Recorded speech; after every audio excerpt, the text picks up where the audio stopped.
नमस्कार. Netizens foundation अकादमी व माध्यमिक शिक्षण विभाग जिल्हा परिषद लातूर यांच्या संयुक्त विद्यमाने होत असलेल्या या ऑनलाईन वर्कशॉप मध्ये मी आपणा सर्वांचे सहर्ष स्वागत करतो. मित्रांनो, जसं की आपल्याला वेळापत्रक दिलेलं आहे त्या वेळापत्रकानुसार सोशल सायन्स या विषयासाठीची ही आजची शेवटची तासिका आणि कालच्या तासिकेपर्यंत आपण इतिहास विषयामध्ये कशा प्रकारचे प्रश्न विचारले जातात, कशा स्वरूपाचे प्रश्न विचारले जातात, त्याचसोबत राज्यशास्त्र या विषयामध्ये देखील कशा प्रकारचे प्रश्न विचारले जातात, राज्यशास्त्र या विषयाचे संविधानाची वाटचाल आणि निवडणूक प्रक्रिया या पाठावरती विचारले जाणाऱ्या प्रश्नांविषयी आपण कालच्या तासिकेपर्यंत चर्चा केली होती. तर मित्रांनो, यापुढे देखील एनटीएससी चे प्रश्नपत्रिकांचं अवलोकन करत असताना जर सोशल सायन्स मधील राज्यशास्त्र या विषयाची तयारी करत असाल तर मी जसं काल म्हणालो की तुम्ही सोशल सायन्सच्या पॉलिटिकल सायन्सची तयारी करत असताना माहित आहे का तुम्हाला, चला शोधूया, हे जाणून घ्या, हेही समजून घ्या, या सदराखाली जेवढी माहिती दिलेली आहे तेवढी माहिती तर तुम्ही पाहणं अपेक्षित आहेच. त्यासोबतच तुम्हाला इतरही माहिती जी आहे ती इतर माहिती सुद्धा पाहणं गरजेचं आहे. जसं काल प्रश्न विचारलेला होता की काल जो प्रश्न होता तो कोणता, तर कोणत्या कलमाने निवडणूक आयोगाची स्थापना करण्यात आली, अशा प्रकारची जी माहिती आहे ती बॉक्समध्ये येत नाही. आणि इमेजेस जे आहेत, इमेजेस चित्रावरती आकृत्यांवरती आधारित प्रश्न देखील आपल्याला विचारले जातात. सो इमेजेस चित्र जी आहेत ती चित्र सुद्धा, लोगो जे आहेत विविध ऑर्गनायझेशन्सचे, विविध पक्ष जे आहेत त्या पक्षांची चिन्ह जी आहेत ती चिन्ह, त्यानंतर विविध पक्षांनी कोणत्या पक्षाला कधी राष्ट्रीय मान्यता मिळाली, कोणत्या पक्षाची स्थापना कोणी केली है ना, कोणत्या पक्ष कोणत्या विचारसरणीचा आहे, उजवी विचारसरणी, डावी विचारसरणी, अलायन्स काय आहे, या सर्व बाबी फार महत्वाच्या आहेत. त्या अनुषंगाने तुम्ही सर्वजण मग एनडीए काय, यूपीए काय, या बाबी आपण समजून घेणं आणि त्याविषयीची चर्चा आपल्या पुस्तकामध्ये सुद्धा आहे, ते जाणून घेऊन त्यावरती आधारित प्रश्न आपल्याला येऊ शकतात. सामाजिक चळवळी ज्या आहेत त्या सामाजिक चळवळी कोणकोणत्या होत्या है ना, शेतकरी चळवळ, कामगार चळवळ, या चळवळीची सुरुवात कोणी केली, त्यांचे प्रणेते कोण होते, अग्रस्थानी कोण होतं, सुरुवात कोणी केली, त्यानंतर रेल्वे कामगारांचं आंदोलन कधी झालं, गिरणी कामगारांचं आंदोलन कधी झालं, या सर्व बाबी ज्या आहेत ना त्या हायलाइटेड पॉइंट्स मध्ये येतात आणि ते प्रश्न मग आपल्याला विचारले जाऊ शकतात. त्याचसोबत राज्यशास्त्रामधून जे प्रश्न विचारले जातात ते शेवटचा घटक जो असतो ना, आपण ते क्लोजिंग पॉइंट जो असतो किंवा पाठाचा शेवट जो करत असतो, समारोप करत असताना, त्या समारोपाच्या पॅरेग्राफ मधून देखील प्रश्न बनतात. मागच्या वर्षी एक प्रश्न विचारलेला होता, पेज नंबर, आपल्या इतिहासाचं जे पुस्तक होतं राज्यशास्त्राचा, शेवटच्या धड्याचं शेवटच्या पेजवरनं एका वाक्यामध्ये दिलेलं होतं आणि त्या वाक्यावरनं प्रश्न विचारलेला होता. So each and every line is important, each and every statement is important, so read carefully, keep the structure, keep the pattern, keep the types of questions in your mind and prepare generously. All right, so today's lecture is fully dedicated for the geography. आज आपला शेवटचा तास असल्यामुळे भूगोलावरती मी जास्त focus करणार आहे आणि भूगोलावरती विचारलेले प्रश्न जे आहेत ते भूगोलावरती प्रश्न कशा पद्धतीने विचारलेले आहेत त्याविषयीची आपण चर्चा आजच्या तासिकेमध्ये करूया. या ठिकाणी सर्वप्रथम मी तुम्हाला सांगू इच्छितो की भूगोल या पाठामध्ये, या विषयामध्ये आपल्याला एकूण पाठ जे आहेत ते एकूण पाठ 9 आहेत. पैकी पहिला पाठ जो आहे क्षेत्रभेट, यावरती परीक्षेमध्ये शक्यतो प्रश्न विचारले जात नाहीत है ना. एनटीएससीच्या परीक्षेमध्ये त्या पाठावरती शक्यतो प्रश्न विचारले जात नाहीत. म्हणून आपण सर्वांनी पेज क्रमांक 9 पासून पुढे दुसरा चॅप्टर जो आहे त्या दुसऱ्या चॅप्टर पासून पुढील प्रश्न, पहिला जो आहे तो भूगोलाचा अभ्यास कशा पद्धती, पहिला पाठ समजून घेणं गरजेचं आहे. पहिल्या पाठाच्या आधारे आपल्याला एक महत्वपूर्ण माहिती काय मिळते, तर भूगोल शिकला कसा जातो आणि शिकवला कसा जातो, भूगोल शिकायचं कसं असतं आणि शिकवायचं कसं असतं, या बाबी ज्या आहेत त्या पहिल्या पाठामधून आपल्या लक्षात येतात की या पद्धतीने जर भूगोल शिकवला तर तो नक्कीच रोचक नक्कीच आनंददायी, नक्कीच मजेशीर. आणि भूगोलाला आपण जनरली बऱ्याच शाळांमधील बरेच विद्यार्थी असे म्हणतात की भूगोल हा किचकट विषय आहे, कंटाळवाणा विषय आहे, मन लागत नाही, शिकू वाटत नाही, है ना. ही प्रत्येकाची, तुमचीच नाही, आम्ही देखील विद्यार्थी असताना आमची देखील अशीच भावना होती, आम्ही देखील असंच म्हणायचो. परंतु त्याला देखील इंटरेस्टिंग बनवून जर शिकलो आपण तर नक्कीच तो विषय फायद्याचा ठरू शकतो. त्या विषयामधून देखील आपल्याला आनंद, एंटरटेनमेंट आपली होऊ शकते. आणि भूगोल तर आपल्याला माहिती असणं गरजेचंच आहे, आयुष्याचा अविभाज्य घटक आहे. आयुष्य आपल्याला जगत असताना विविध ठिकाणी जावं लागतं, मग त्या ठिकाणांविषयीची माहिती कोणाच्या सहाय्याने मिळते, तर भूगोलाच्या सहाय्याने मिळते. म्हणून भूगोल हा शालेय अभ्यासक्रमामध्ये इन्क्लूड केलेला विषय नक्कीच आपल्या जीवनोपयोगी आहे, आपल्या मदतीसाठी नेहमी सज्ज राहणारा विषय आहे. त्यामध्ये देखील तेवढाच रस असला पाहिजे जेवढा आपल्याला विज्ञान आणि गणित यासारख्या विषयामध्ये असतो. तर दुसऱ्या धड्यापासूनचे प्रश्न जे आहेत ते एनटीएससीच्या परीक्षेमध्ये येतात.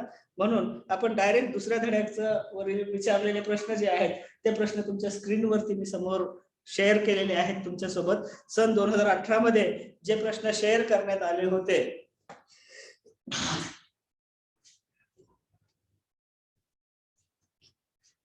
सॉरी, सन 2018च्या एनटीएससी परीक्षेमध्ये पाठ क्रमांक 2 जो आहे, स्थान व विस्तार, लोकेशन अँड एक्सटेंट ज्याला आपण इंग्रजीमध्ये म्हणतो, त्या पाठावरती 4 प्रश्न विचारण्यात आले होते. डबल धमाका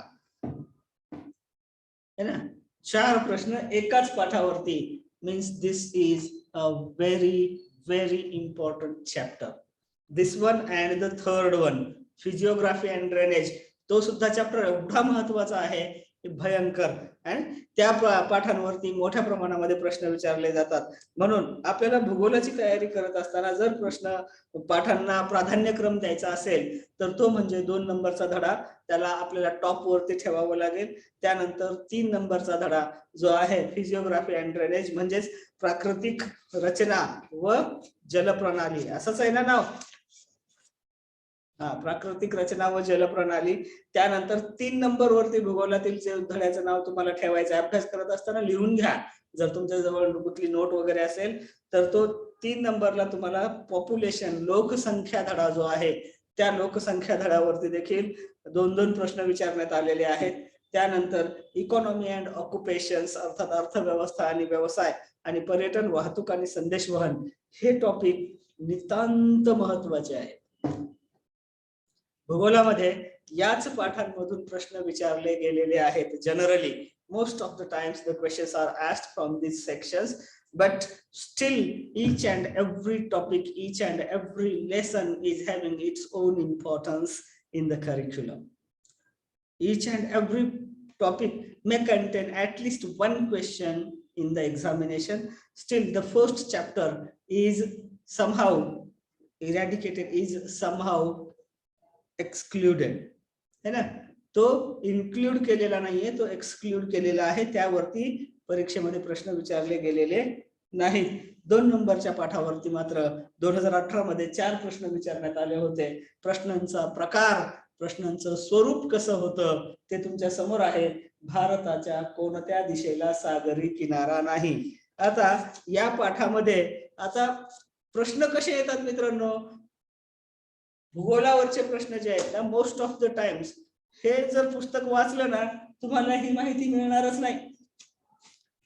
पुस्तकामध्ये वाक्य तशा पद्धतीने मिळणार नाही, एखाद्या वेळेस कुठेतरी नोंद असू शकते. मग हा प्रश्न बनला कसा, कुठून येतो, तर हे प्रश्न जे येतात ते काही प्रश्न मीन्स 30% प्रश्न भूगोलाचे जे आहेत ते नकाशा वाचनावरती आधारित असतात आणि आपण नेमकं तेच करत नाही आणि आपल्याला येतही नाही.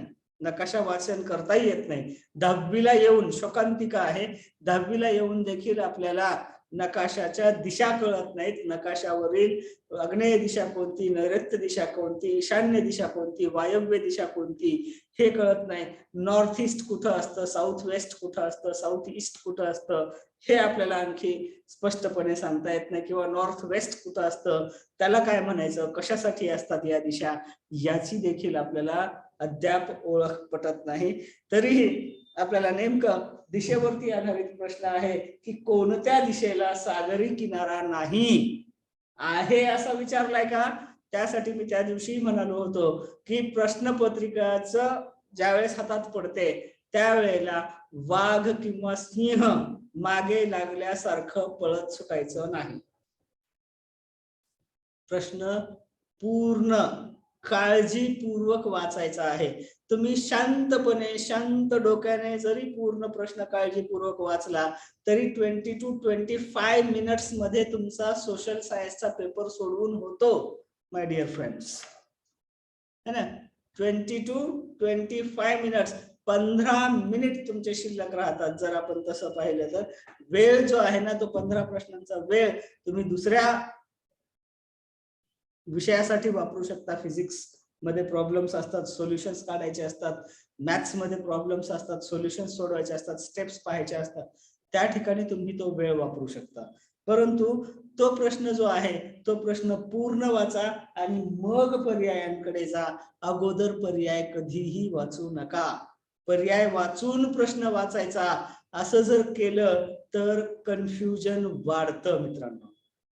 कारण बऱ्याच वेळेला पर्याय वाचल्याबरोबर आपल्या डोक्यात एक प्रश्न फिरत असतो. आपण बरेच प्रश्न बनवलेले असतात, बरेच प्रश्न नजरेखालून गेलेले असतात, सराव अनेक प्रश्नांचा केलेला असतो आणि त्यावेळेला मग ते पर्याय वाचल्याबरोबर आपल्याला तो प्रश्न आहे का याची तिथं गडबड असते. आपला मेंदू तेवढा सक्रिय असतो आणि तो तुम्हाला सांगतो की अरे प्रश्न कोणता आहे, आणि तो प्रश्न त्यावेळेला आपण संभवित झाल्यासारखे होतो. प्रश्न व्यवस्थित असून सुद्धा आपल्याला प्रश्न कळत नाही आणि आपण चुकीचं उत्तर देऊन येतो मित्रांनो. हे कॉमन आहे, हे कॉमन आहे. प्रेशर जो म्हणतो ना, एक्झामचं प्रेशर, ते निश्चितपणे आपल्याला बऱ्याच वेळेला घातक असतं, धोका देतं. आणि ते प्रेशर हँडलिंग साठी सगळ्यात सोपा उपाय म्हणजे घाबरून जायचं नाही आणि प्रश्न मात्र पूर्णपणे काळजीपूर्वक वाचायचे. भूगोलामधील प्रश्नाचा प्रकार जो आहे तो मुख्य प्रकार म्हणजे नकाशावरती आधारित प्रश्न, आलेखांवरती आधारित प्रश्न जे आहेत ते आलेखांवरती, आकृत्यांवरती आधारित प्रश्न हे मोठ्या प्रमाणामध्ये भूगोलावरती, किंवा चार्ट्स दिले जातात, ग्राफ्स दिले जातात, तक्ते दिले जातात, एक माहिती दिली जाते आणि त्या माहितीवरती आधारित देखील प्रश्न आपल्याला भूगोलामध्ये विचारले जातात. दिशेवरती आधारित प्रश्न विचारले जातात, है ना. त्यानंतर पृथ्वीची फिरण्याची दिशा, परिवलन आणि परिभ्रमण दिशा, या सगळ्या आपल्याला माहिती पाहिजेत. सूर्याकडून कडे कोणत्या दिशेने फिरते, है ना, सूर्याच्या भोवती फिरत असताना कोणत्या दिशेने फिरते, पूर्वेकडून पश्चिमेकडे का पश्चिमेकडून पूर्वेकडे, या सगळ्या बाबी आपल्याला माहिती असलं पाहिजे. हे भूगोल आहे आणि त्यानुसार मग आपण पूर्ण पद्धतीने तयार आहोत असं सांगू शकतो. तर कोणत्या दिशेला सागरी किनारा नाही असं विचारलंय. पेज नंबर 10 वरती तुमच्या भूगोलाच्या नकाशा दिलेला आहे, 10वीच्या भूगोलाच्या भारताचा राजकीय नकाशा, आणि त्याचं अवलोकन केल्याबरोबर तुमच्या लक्षात येईल की भारताच्या पूर्व, पश्चिम, दक्षिण, उत्तर कोणत्या दिशेला नाही रे? उत्तर. उत्तर. उत्तर दिशेला सागर किनारा नाही. पश्चिमेकडून अरबी समुद्र आहे, तर पूर्वेकडून काय? बंगालचा उपसागर, आणि दक्षिणेकडून हिंदी महासागर. बरोबर आहे का? हा, हो. सो हे जे आहे तर हे माहिती पाहिजे मित्रांनो. तिथंच है ना, कोणता आहे अरबी समुद्र, बंगालचा उपसागर कोणत्या दिशेला आहे, या दिशा प्रश्न तिथे तसा विचारला जातो. आणि आपण म्हणतो आउट ऑफ सिलेबस आला काय की प्रश्न. प्रश्न आउट ऑफ सिलेबस नसतो, प्रश्न त्या नकाशावरती आधारित. मग हा नकाशा पाहत असताना फक्त आपल्याला समुद्र कुठं आहे ते पण पाहायचं नाहीये, तर आपल्याला शेजारील राष्ट्र कोणती आहेत, है ना, भारताच्या शेजारला कोणतं कोणतं राष्ट्र आहे, नेबरिंग कंट्रीज कोणकोणत्या आहेत, अफगाणिस्तान कुठं आहे, पाकिस्तान कुठं आहे, सिक्कीम कुठं आहे, चीन कुठं आहे, नेपाळ कुठं आहे, भूतान कुठं आहे, बांगलादेश कुठं आहे, कोणत्या देशाची सीमा सर्वाधिक आहे, है ना, भारताशी जमिनीशी संलग्न असलेली सर्वात मोठी सीमा कोणत्या देशाची आहे रे?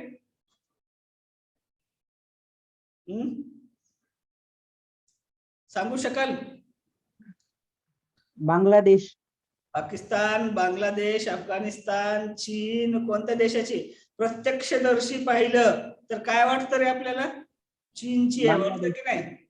चीन किंवा पाकिस्तान, परंतु त्याचं खरं उत्तर बांगलादेश आहे. बांगलादेशची सीमा आपल्या देशाशी सर्वाधिक लांब आहे. ओके, 4000 काहीतरी किलोमीटर आहे, बरोबर का 400? चलो बघा काय आहे ते उत्तर शोधा. आणि त्यानंतर मग प्रत्येक बेट जी आहेत ती बेट सुद्धा केंद्रशासित प्रदेश जे आहेत ते केंद्रशासित प्रदेश है ना, ते दाद न द दी पू, ते तिथं राजकीय त्याच्या खाली सूची दिलेली आहे. त्या सूचीमध्ये ग्रीन काय आहेत ते सर्कल मध्ये लाल टिंब करून काय दिलेलं आहे ते पण आपल्याला पाहायचं आहे. ओके, दोन्ही देशाचे भारत आणि ब्राझील सायमल्टेनियस कंपॅरेटिव्ह स्टडी आहे, त्यामुळे दोन्ही देशाचे नकाशे तुम्ही पाहून घेणं अपेक्षित आहे. नेक्स्ट क्वेश्चन आहे 69 नंबरवरती. भारतातील अतिपूर्व व अतिपश्चिम टोकांवरील रेखावृत्तातील मधील वेळेचा फरक किती मिनिटांचा आहे? ओके, आता हे पाहण्यासाठी काय करावं लागेल तर स्थान विस्तार व सीमा नावाचं जे पेज नंबर 10 वरती दिलेलं आहे त्या ठिकाणीच तुम्हाला पाहावं लागेल किती मिनिटांचा. 110, 120, 130, 140 है ना. आता इथं पुस्तकामध्ये दिलेलं आहे का तुमच्या?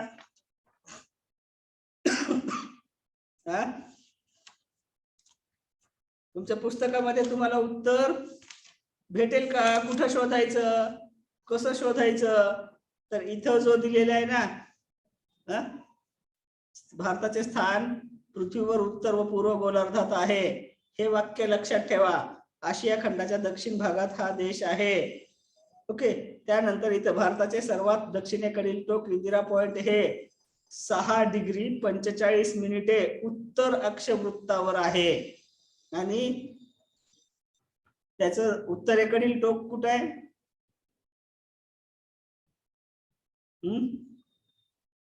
दोन्ही टोकांमधील अंतर 110 मिनिटांचं आहे, बरोबर आहे का? फरक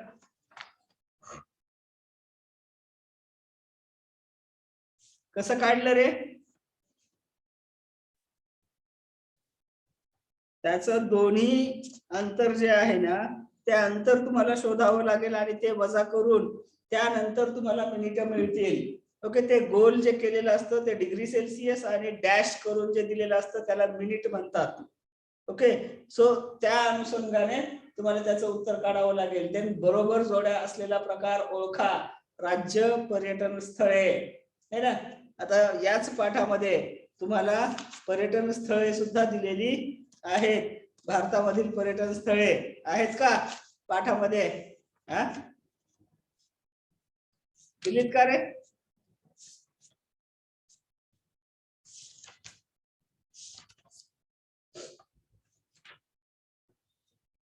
ओके, महाराष्ट्र, राजस्थान, उत्तराखंड, तामिळनाडू आणि तामिळनाडू, त्यानंतर उदक मंडलम, मसुरी, अजिंठा, जैसलमेर. महाराष्ट्रासाठी कोणतं येईल रे? अजिंठा.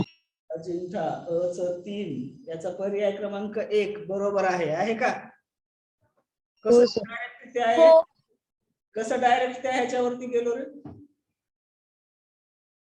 इल्युमिनेशन मेथडचा वापर केला. कोणती पद्धत वापरली? इल्युमिनेशन. महाराष्ट्र माझं राज्य आहे, मला माहित आहे. अजिंठा महाराष्ट्रामध्ये आहे. मग अ च 3 आहे, बाकीचे 4 पर्याय पाहिले. अ च 3 दिसलं का कुठं? नाही दिसलं. एक कन्फर्म होतो, एक शुअर होतो की त्याचं 1 चं उत्तर 3 आहे. मग दुसऱ्या 1 चं उत्तर पाहत गेलो, सापडलं नाही. जे होतं तेच बरोबर. मग त्यानंतर बाकीचे पर्याय ऑटोमॅटिकली मॅच होतात.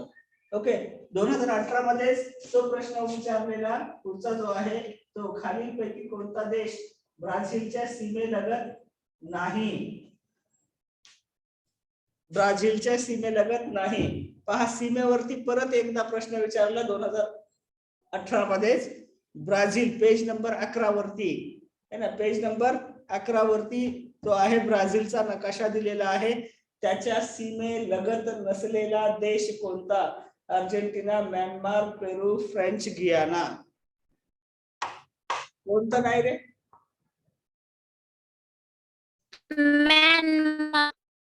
येस, म्यानमार भारताचं शेजारी राष्ट्र आहे है ना. ब्राझीलचं नाही. ब्राझील हे दक्षिण अमेरिका खंडामध्ये आणि भारत हे आशिया खंडामध्ये. म्यानमार आशिया खंडातला देश, दोन्ही मध्ये हजारो किलोमीटरचं अंतर, म्हणून म्यानमार हे त्याचं शेजारी राष्ट्र असूच शकत नाही. ओके, आता त्याची शेजारी राष्ट्र कोणकोणती आहेत? तर Uruguay, Argentina, Paraguay, Bolivia, okay, Peru, त्यानंतर Colombia, Venezuela, Guiana, Suriname, French Guiana इत्यादी हे काय आहेत? हे ब्राझीलचे शेजारील राष्ट्र आहे. त्यानंतर याच पाठावरती 2019च्या परीक्षेमध्ये 2 प्रश्न विचारण्यात आले होते है ना. 2018 मध्ये 4चं बंपर होतं आणि 2019 मध्ये 2 प्रश्न विचारले होते. हायरार्की लावायची म्हटलं तर हा पाठ क्रमांक 1 वरती येतो, त्यामुळे या पाठाला फार महत्व आहे. देन त्यावरती काय विचारले? ब्राझील मधील खालीलपैकी कोणत्या राज्यात सागरी किनारा लाभला नाही? रिओ दी जेनेरियो, साओ पावलो, गोयास, बाहिया है ना. आता यासाठी तुम्हाला नकाशा वाचन, नकाशावरतीच प्रश्न विचारलेला आहे. तर जर तुम्ही पाहत गेलात तर रिओ दी जेनेरियोला सुद्धा समुद्र किनारा आहे. ओके, त्यानंतर साओ पावलोला देखील समुद्र किनारा आहे. देन गोयास, बाहियाला पण समुद्र किनारा आहे. गोयासला समुद्र किनारा नाही है ना. पहा, ब्राझिलिया राजधानीच्या शेजारी टोकॅन्टिस आणि साओ पावलो, मिनास जिराईस, बाहिया आणि माटोग्रासो दोसुल या राज्यांच्या मध्ये हे राज्य आहे गोयास. ब्राझिलिया राजधानी या गोयास राज्यामध्येच येते. ओके, सो त्या राज्याला समुद्र किनारा लाभलेला नाही. नकाशा वाचनावरती आधारित प्रश्न म्हणून तुम्हाला नकाशा वाचन, नकाशे पाहून ठेवा. नकाशे पाहणं फार गरजेचं आहे, त्याचं अवलोकन करणे फार गरजेचं आहे. त्यावरती आधारित प्रश्न तुम्हाला विचारले गेलेले आहेत. तुमच्या भूगोल विषयाची ही मर्यादा आहे की तुमच्या भूगोलाच्या पुस्तकामध्ये जास्त स्पष्टीकरण दिलेली नाहीत आणि प्रश्न मात्र स्पष्टीकरणावरती आधारित तुम्हाला विचारले जातात. त्यामुळे तुम्ही प्रश्नाची तयारी करत असताना सर्व, आता इथे पहा, शेजारचे देश, सागर, महासागर हे लिहून काढायचे आहे. तुम्ही काढले असतील है ना. तर भारताच्या शेजारचे देश कोणते, सागर कोणता, पूर्वेला कोणता, उत्तरेला कोणता, पश्चिमेला कोणता, दक्षिणेला कोणता, हे सगळं तुम्हाला लिहून काढायचं आहे. तसंच ब्राझीलचं सुद्धा लिहून काढायचं आहे. आणि ही माहिती तुम्हाला इकडे पुस्तकामध्ये चर्चा केलेली नाही कुठेही. आणि ते शेजारील राष्ट्र, शेजारील सागर, शेजारील महासागर या सर्व बाबी तुम्हाला या नकाशा वाचनाच्या माध्यमातून, नकाशाच्या आधारे तुम्हाला कळेल. त्यानंतर याच्याच वरून तुम्हाला देशाची राजधानी है ना, आंतरराष्ट्रीय सीमा कशी आहे, कोणत्या पद्धतीने आहे, इंटरनल बाउंड्रीज ज्या आहेत, अंतर्गत राज्यांच्या ज्या बाउंड्रीज आहेत त्या कशा प्रकारच्या आहेत याचं देखील तुम्हाला एकदा पाहावं लागेल. त्या राज्यांच्या शेजारील राष्ट्र कोणती आहेत हे सुद्धा तुम्हाला पाहून घ्यावं लागेल. जसं गोयास राज्याच्या उत्तरेला कोणते राज्य आहे असा प्रश्न विचारला तर सांगता आलं पाहिजे की टोकॅन्टिस हे राज्य गोयास राज्याच्या उत्तरेला आहे. ओके, तर ब्राझील देशाच्या सीमेलगत दक्षिणेकडून उत्तरेकडे असणाऱ्या देशाचा योग्य क्रम शोधा. नाव दक्षिणेकडून, साऊथ टू नॉर्थ या दिशेने असलेला क्रम शोधा म्हणताय. Argentina, Peru, Uruguay, Bolivia.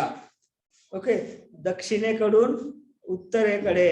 आता Peru, option number 1 right, CADB, very good. Uruguay, Argentina, Peru and Bolivia हे 4. Uruguay, sorry, Uruguay, then Argentina, right?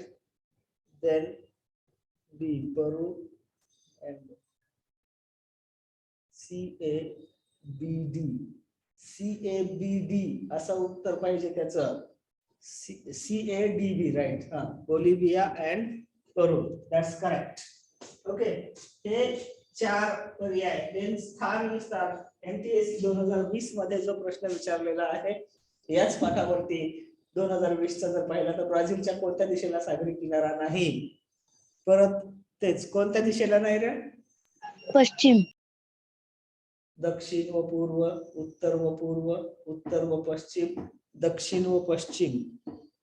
Sir ते ऑप्शन नाही त्याचे. हा सॉरी, पूर्व, पश्चिम, दक्षिण, उत्तर. तर पूर्व दिशेला याच्या समुद्र किनारा नाही. परत तेच वाक्य जे पहिलं सांगितलं होतं ना, मी म्हणालो होतो पहा, हे फार महत्वाचं वाक्य आहे. स्थान विस्तार व सीमा. भारताचे स्थान पृथ्वीवर डॅश डॅश गोलार्धात आहे आणि आपल्याला काय वाटतं दक्षिण दिशेला आहे, परंतु त्याचे स्थान कुठं आहे? कोणत्या गोलार्धात आहे? उत्तर व पूर्व. पूर्व गोलार्धामध्ये. 2 क्रमांकाचं बरोबर आहे ना. उत्तर व पूर्व गोलार्धामध्ये. यासाठी पृथ्वी गोल जो असतो ना शाळेमध्ये, त्या पृथ्वी गोलचं अवलोकन करणं फार गरजेचं आहे. की ते पृथ्वी गोल पाहिल्याबरोबर तुमच्या लक्षात येतं की त्याचे एक्झॅक्ट लोकेशन काय आहे.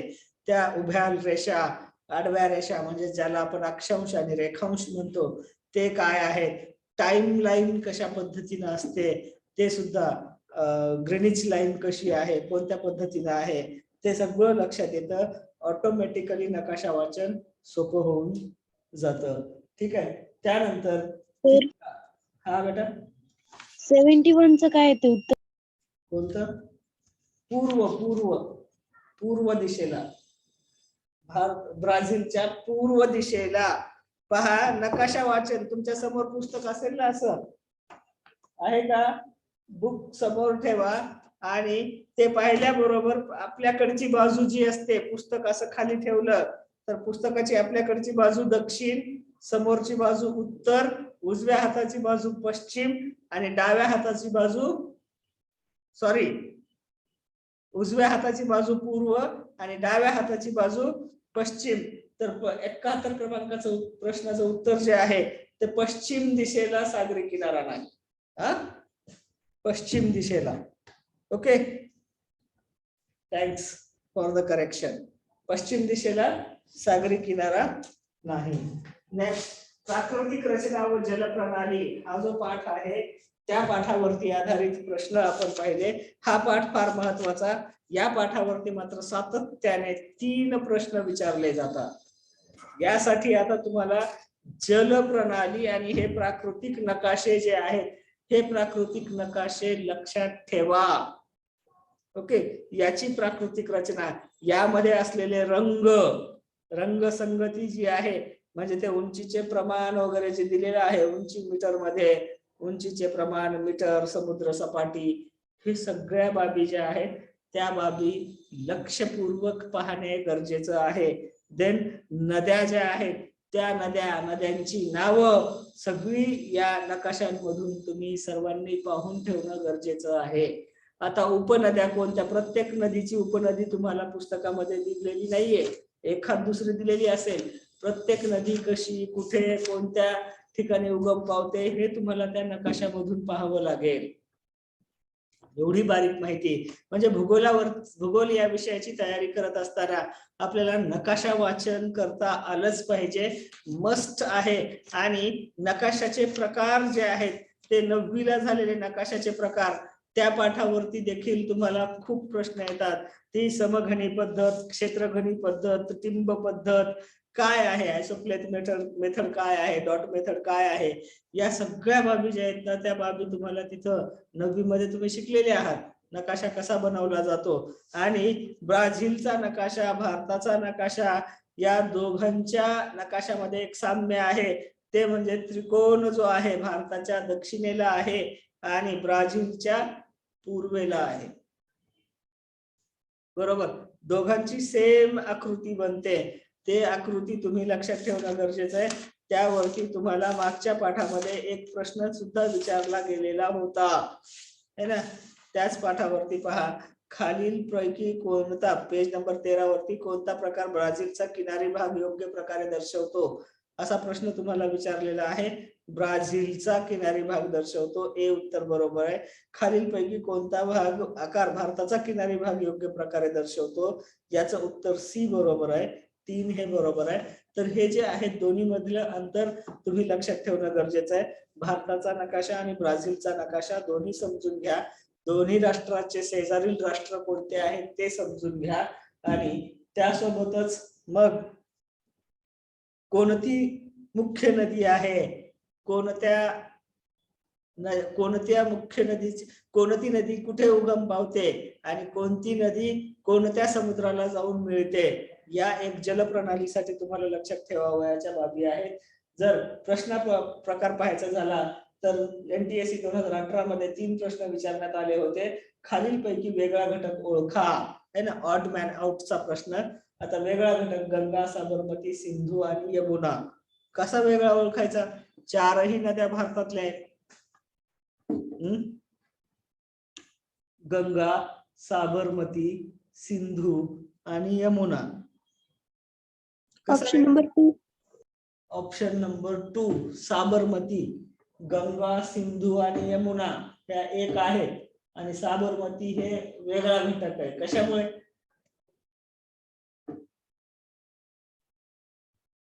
नकाशावरती काय पाहिलं तुम्ही? तर तुमचं उत्तर ते समुद्राला कोणत्या जाऊन मिळते यावरून वेगळे आहे.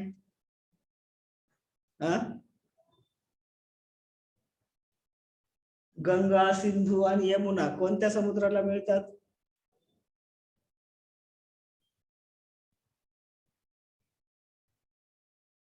साबरमती नदी कुठं आहे? अरवली पर्वतामध्ये उगम पावते. अरवली पर्वत कुठं आहे? मेवाड पठार, बनारस, माळव्याचे पठार. ओके, गांधीनगर, गुजरातच्या जवळ गेलो. ओके, मग ही नदी कुठे जाते मित्रांनो? तर ही नदी अरबी समुद्राला मिळते. म्हणून हे उत्तर काय आहे? ऑड मॅन आउट, है ना, चुकीचा वेगळा. आणि या सर्व नद्या बंगालच्या उपसागराला जाऊन मिळतात. ओके, नेक्स्ट हे पहा, नकाशा. ब्राझीलचा नकाशा तुमच्या समोर आहे आणि असे प्रश्न तुम्हाला 100% येतात. यासाठीच तुम्हाला सांगितलेलं की नकाशा वाचा, नकाशाचं निरीक्षण करा, त्याची आयडेंटिफिकेशन करण्यासाठी, त्याचं अंडरस्टँडिंग करण्यासाठी, कॉम्प्रिहेन्शन करण्यासाठी वेळ लागला हरकत नाही, तर तो वेळ तुम्ही इथं घालवणं गरजेचं आहे. ते पाहून तुमच्या लक्षात येतं. पहा तिथं काय दिलेलं आहे, सोबतच्या नकाशा आराखड्यात ए या अक्षरस्थानी ब्राझील मधील कोणती नदी आहे. आता ए तिथं पॉइंट करून दिलेलं आहे आणि त्या एच्या ठिकाणी कोणती नदी आहे. ऑप्शन दिले, पॅराग्वे, पराणी, उरुग्वे आणि पुरुष.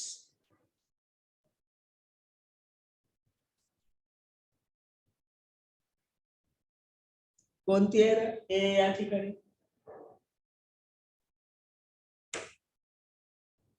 पॅराना आहे ना, पॅराना नदी आहे. पॅराना आहे का इथं? पॅराना नाहीये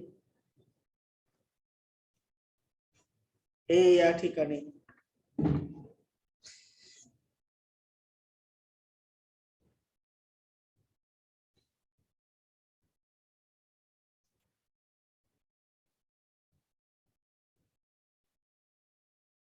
राईट, उरुग्वे नदी आहे. उरुग्वे, सी 3 नंबरचा पर्याय बरोबर आहे. ती नदी उरुग्वे. ओके, ती खालून अशीच आली तिकडं आणि अजस्त्र कडा जो आहे त्या अजस्त्र कडापासून निघाली. अजस्त्र कडा ए पॉइंट जो आहे तो अजस्त्र कडा. सर विज्ञान की बैच पर क्या करना है सर? आज का दिन लो, मंडे से, कल तो सर आएंगे तो कल मैं दूसरा चैप्टर चालू करता हूँ देखो इग्नाइट बैच में.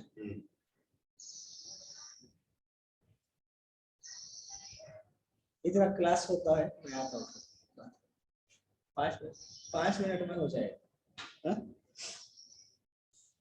ग्रेट एस्कार्पमेंट मधून उगम पावणारी नदी आहे उरुग्वे नदी। इथं तुम्ही पाहत असाल की तो ए जो आहे त्या एच्या ठिकाणी ग्रेट एस्कार्पमेंट आहे कुठेतरी, आणि अशीच ही नदी येते उरुग्वे, आणि ती समुद्राला इथं जे खालच्या टोकाला समुद्र आहे त्या खालच्या टोकाला आपण पाहतो इथं हे इथून उगम पावली है ना। हे पहा इथं अजस्र कडा आहे, ही उरुग्वे नदी ही अजस्र कडा इथून निघाली, अशीच अर्जेंटिना आणि पंपास तिथून निघाली ही उरुग्वे नदी, आणि इथं येऊन या दक्षिण अटलांटिक महासागराला मिळाली। So that is Uruguay is the correct answer. So you should, आता तुम्हाला नद्यांची नावं दिलीत का मित्रांनो तिथं, म्हणजेच तुमच्या मेमरीवरती आधारित, म्हणजेच इमेजिंग मेमरी जी आहे, एखादं चित्र पाहून तुम्ही किती दिवस लक्षात ठेवू शकता ते जाणून घेण्याचा प्रयत्न आहे, ते किती लक्षात राहतं है ना। पिक्टोग्राफिक इमेज जी आहे, म्हणजे इमेज एखादं चित्र पाहिलं, फोटोग्राफिक मेमरी जी असते ती फोटोग्राफिक मेमरी तुमची किती तीक्ष्ण आहे हे जाणून घेण्याचा हा प्रयत्न आहे की तुम्ही वाचलेलं तुमच्या परीक्षेपर्यंत तरी तुमच्या लक्षात राहतं का। देन अमेझॉन व टोकॅन्टिस नद्यांच्या मुखादरम्यान डॅश डॅश हे मोठे किनारी बेट तयार झाले, किनारी बेटे तयार झाली आहेत है ना। 2 बेट झाले, एकच झाले, डॅश डॅश हे मोठे किनारी बेट तयार झाले आहेत, अमेझॉन व टोकॅन्टिस।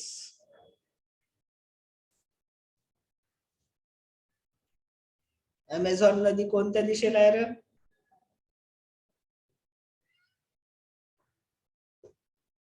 पश्चिम। पश्चिम दिशेला, ओके। आणि टोकॅन्टिस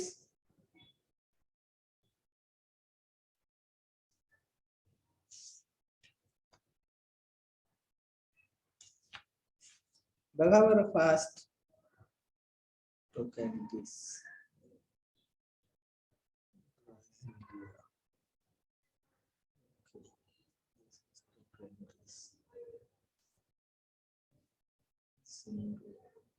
पूर्व।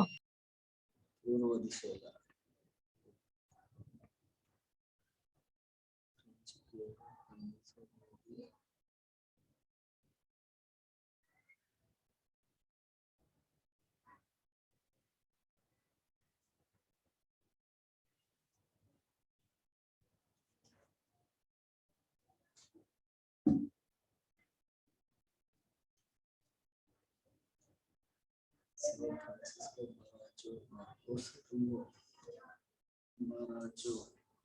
कोणतं बेट तयार झाले रे?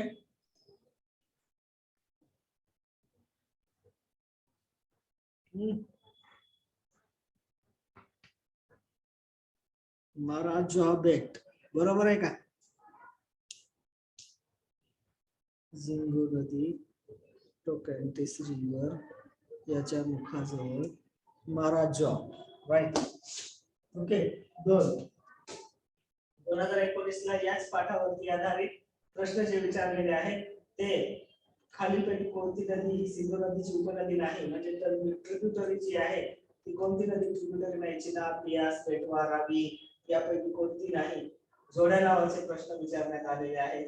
देन तुम्हाला मी म्हणालो होतो की कॉलम्स वरती आधारित प्रश्न सुद्धा विचारले जातात, ते कॉलम्स वरती आधारित प्रश्न आणि त्याचसोबत जोड्या लावा, नकाशावरती आधारित प्रश्न तुमच्या समोर आहे, हे नकाशावरती आधारित प्रश्न देखील तुम्हाला विचारले जातात, आणि काही पॅसेज वरती आधारित प्रश्न सुद्धा विचारले जातात, पर्सेंटेज वरती आधारित प्रश्न देखील तुम्हाला विचारले जातात। तर या विषयाची तयारी करत असताना मी तुम्हाला आवर्जून सांगू इच्छितो की आपण यानंतर कदाचित सोशल सायन्सचा तास जर झाला मिळाला तर नक्कीच येईल भूगोलाचं सांगायला, कारण महत्त्वाचा विषय आहे। तरीही नकाशे पहा आणि त्यानंतर विविध तक्ते जे असतात ना, चार्ट्स दिलेले, हे पहा, हे नकाशे, हे पूर्ण नकाशे पाहून घ्या। प्रमुख नद्या व सरोवरे, इथं प्रमुख ब्राझीलच्या नद्या ज्या आहेत त्या ब्राझीलच्या नद्या, पूर्ण नद्या पाहून घ्या, भारताच्या नद्या पाहून घ्या, त्यानंतर पुढे गेल्यानंतर हे पहा, हा नकाशा हे पण पाहून घ्या. भारताच्या मुख्य भूमीचा उठाव दर्शका, राखीवचे निरीक्षण करा व महत्वाच्या भूरूपांची नावं लिहा.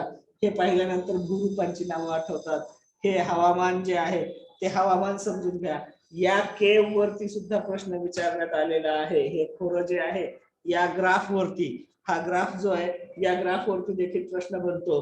मग या ग्राफचं वाचन करून याची उंची मीटर है ना, त्यानंतर किलोमीटर जे आहे ते किलोमीटर वगैरे, वार्षिक सरासरी पर्जन्यमान कसं आहे, कोणत्या क्षेत्रातील किती आहे, हे सर्व तुम्ही पाहणं अपेक्षित आहे. त्यानंतर हे जे आहेत पूर्ण दिलेले जे रकाने आहेत है ना, लक्षद्वीप बेट, अंदमान निकोबार बेट, हे ग्राफ्स जे आहेत या ग्राफ्स वरती आधारित देखील प्रश्न आपल्याला परीक्षेमध्ये येतात. त्यानंतर दुसरं महत्वाचं सांगायचं झालं तर एक भाग जो आहे हे प्राणी जे आहेत हे प्राणी पण तुम्ही एकदा काळजीपूर्वक पाहून घ्या पेज नंबर 34 वरती. आणि पुढे गेल्यानंतर हे जे लोकसंख्येचं वितरण आहे ते लोकसंख्येचं वितरण आणि ते पाहून सर्व हा नकाशा, हा ग्राफ फार महत्वाचा आहे. याच्यावरती देखील प्रश्न बनू शकतो. आणि पुढे चार्ट दिलेले असतात. ते चार्ट हे जे कंसामध्ये दिलेले बोललेले वाक्य जे आहेत ते बोललेले वाक्य पण वाचून घ्या. त्यावरती देखील प्रश्न विचारला जातो. आणि पुढे एक महत्वाची बाब, हा हे जे दिलेले आहे पहा बरे जमते का, असे कॉलम आहेत ना, पहा बरे जमते का, पेज नंबर 48 वरती. यामध्ये दिलेली माहिती जी आहे यावरती सुद्धा प्रश्न बनतो. पुढे मातीचे प्रकार जे आहे, पहा बरे जमते का, माहिती खूप महत्वाची आहे, त्या ठिकाणी पण पहा. त्यानंतर पाय चार्ट जे आहेत पाय है ना ते पहा, ग्राफ्स पहा, आलेख जे आहेत ते पहा. त्यानंतर बँक हे क्षेत्र जे आहे ना, पेज नंबर 52, या पेज नंबर 52 वरती दिलेली जी माहिती आहे चार्ट्स मध्ये, ती माहिती देखील काळजीपूर्वक पाहून घ्या आणि त्यानुसार तुम्ही तयारी करा. भूगोल प्रश्नामध्ये नकाशा आणि चार्ट्स जे आहेत त्या चार्ट्सची तयारी करणं फार महत्वाचं आहे. That is very very important. That's all in social science.